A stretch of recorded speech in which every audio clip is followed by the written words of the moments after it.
चलो बात करते हैं रतन टाटा की असल अनकही मुश्किलों के बारे में। एक ऐसे इंसान जिनकी मैं सालों से तारीफ करता आया हूं और मुझे यकीन है कि आप भी करते होंगे। जब आप रतन टाटा के बारे में सोचते हैं तो आपके दिमाग में क्या आता है?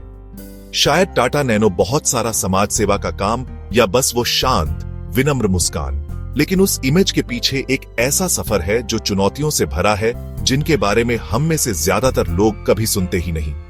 रतन टाटा आराम से पैदा हुए थे, लेकिन इसका मतलब यह नहीं था कि उनकी जिंदगी आसान थी। उनके माता पिता तब अलग हो गए जब वो सिर्फ 10 साल के थे और उनकी दादी ने उन्हें पाला। सोचो, एक बच्चा होने के नाते अपने परिवार को टूटते हुए देखना, और फिर भी आपसे उम्मीद की जाए कि आप भारत के सबसे बड़े बिजनेस घरानों में से एक की विरासत को आगे बढ़ाएंगे। ज्यादातर लोग उस दबाव में टूट जाते है ना, लेकिन वो नहीं टूटे। जब रतन टाटा 1962 में टाटा ग्रुप में शामिल हुए तो उन्होंने बिल्कुल नीचे से शुरुआत की। कोई फैंसी कॉर्नर ऑफिस नहीं, कोई स्पेशल ट्रीटमेंट नहीं। उन्होंने शॉप फ्लोर पर काम किया, बिल्कुल सबकी तरह। उन्हें बहुत सारी आलोचना का भी सामना करना पड़ा।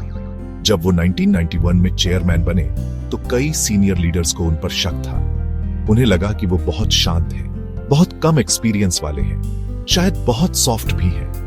लेकिन रतन टाटा किसी और को अपनी कहानी तय नहीं करने देने वाले थे। उन्होंने ऐसे रिस्क लिए जिनकी कोई और हिम्मत नहीं करता। टाटा नैनो याद है, लोगों ने 1 लाख रुपए की कार के आइडिया पर हंसा था। कई लोगों ने इसे फ्लॉप कहा जब सेल्स आसमान नहीं छू पाई। लेकिन नैनो सिर्फ एक कार नहीं थी, यह एक बोल्ड स्टेटमेंट था कि सपने सबके लिए अफोर्डेबल हो सकते हैं। रतन टाटा को कभी हारने का डर नहीं था, क्योंकि उनके लिए असली हार बिल्कुल कोशिश न करना था। उनकी मुश्किलें यहीं खत्म नहीं हुई। जगुआर लैंड रोवर जैसे ग्लोबल दिग्गजों को खरीदना पागलपन समझा गया। क्रिटिक्स ने कहा कि टाटा मोटर्स तैयार नहीं है, लेकिन अब देखो, JLR भारतीय लचीलेपन और महत्वाकांक्षा का प्रतीक बन गया।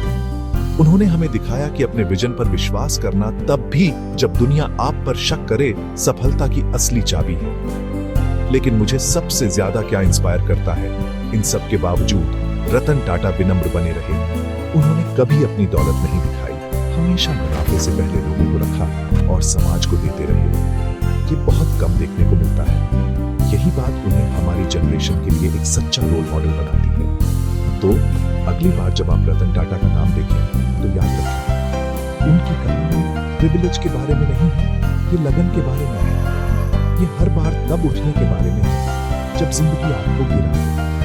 अगर वो कर सकते थे तो आप भी कर सकते हैं।